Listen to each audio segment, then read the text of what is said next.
BSF কোন সীমান্তরক্ষী বাহিনী নয়, সেটি একটি খুনি বাহিনীতে পরিণত হয়েছে। সীমান্ত হত্যা আমরা কোনোভাবেই মেনে নিব না। সেই দায়িত্বের ভিত্তিতে জাতীয় নাগরিক পার্টি কাজ করবে।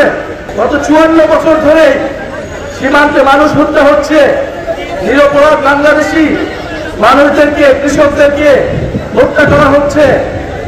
আমরা চুয়াডাঙ্গার দর্শনা উপজেলার এক কৃষকের কথা শুনতে পেলাম, 7 দিন আগে সীমান্তটাকে হত্যা করা হয়েছিল, 7 দিন পরে তার লাশ ফেরত দিয়েছে।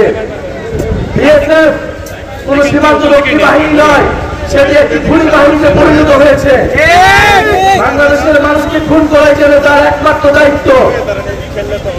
আমরা বলতে চাই, গত 54 বছর ধরে বাংলাদেশের মানুষজন, বাংলাদেশের জনগণ, বাংলাদেশের নাগরিকরা গোলামীর জীবন যাপন করতে হয়েছিল।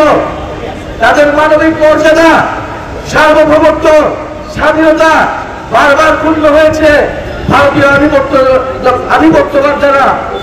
সীমান্তে আমার মানুষকে খুন করা হয়েছে।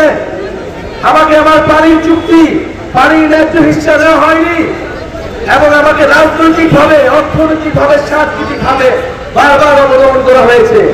শেখ হাসিনা সরকার 16 বছর ধরে টিকেছিল, গুম খুন মানুষকে হত্যা করেছে এই ভারত সরকারের প্রত্যক্ষ এবং পরোক্ষ সমর্থনে। আমরা স্পষ্টভাবে বলেছি, সীমান্ত হত্যা আমরা কোনোভাবেই মেনে নিব না। বাংলাদেশের জনগণকে, বাংলাদেশের সীমান্তকে, বাংলাদেশের মাটি ও মানচিত্রকে রক্ষা করা বাংলাদেশের ছাত্র তরুণ যুবদের দায়িত্ব।